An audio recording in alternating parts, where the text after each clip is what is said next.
everyone. Well, I wanted to talk today about a very serious issue. I think if you live in Australia, you're probably aware at the moment that there's a drought going on in 3 states: New South Wales, Victoria, and South Australia. We live in Victoria in a rural region, and our land is dry. Farms around us are dry. There's no food in the fields, and animals are starting to struggle. Now, we've got backup reserves, so our horses are all right and the farm animals around us are all right. But there are many people who own horses at the moment who are finding it particularly difficult to keep their horses. If you're one of these people, my advice to you is to find a home. Don't be so keen on trying to find a profit. Find a good quality home for your horse.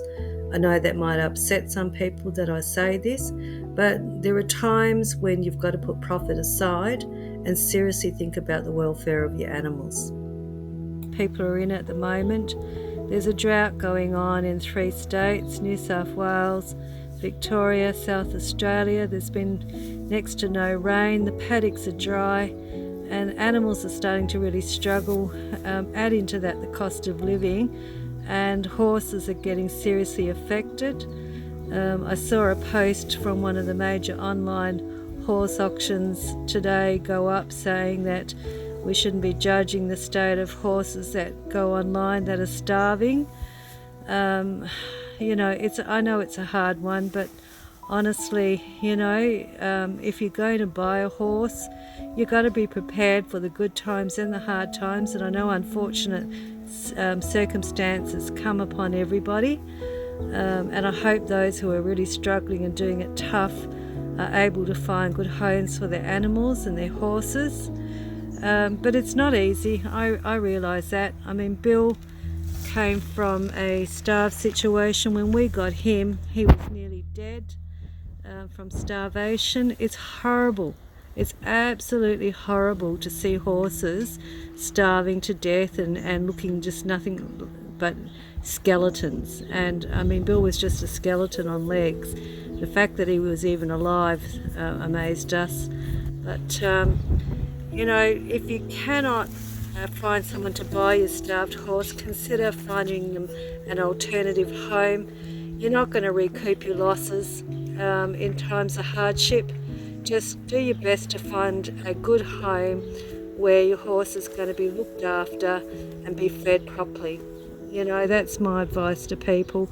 Having taken in rescue jobs over the years, I know it's tough. We're fortunate that we have our own property. It's not much, but like everyone else, our paddocks are absolutely bare. I'll show you shortly. But we have access to good quality hay at a reasonable price, and we hard feed. So the horses are hard fed every day.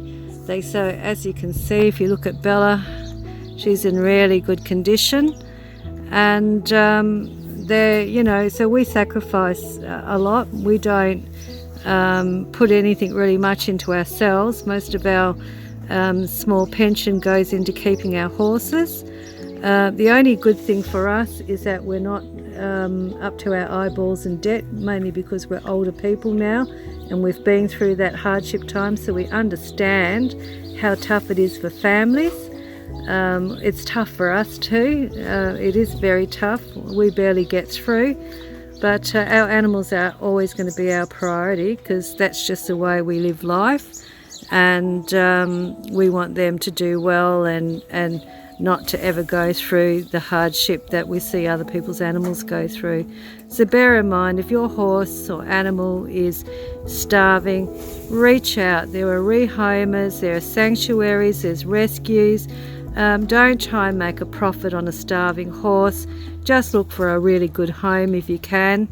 And you may have the possibility of keeping in contact then with the horse if you do the right thing. But if you present a starving horse and you're wanting a lot of money for a starving horse, people are going to judge you for that. So think about what you do and what you write on your ad when you're putting that post up online, because there's a lot of keyboard warriors out there and a lot of people that will judge you because they don't know your circumstances. Before your horse gets to starving point, reach out to somebody, will you? That's my words of advice for today.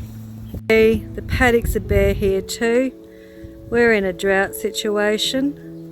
You know, I've had to sacrifice my lawns, which I try and keep watered all year for the horses.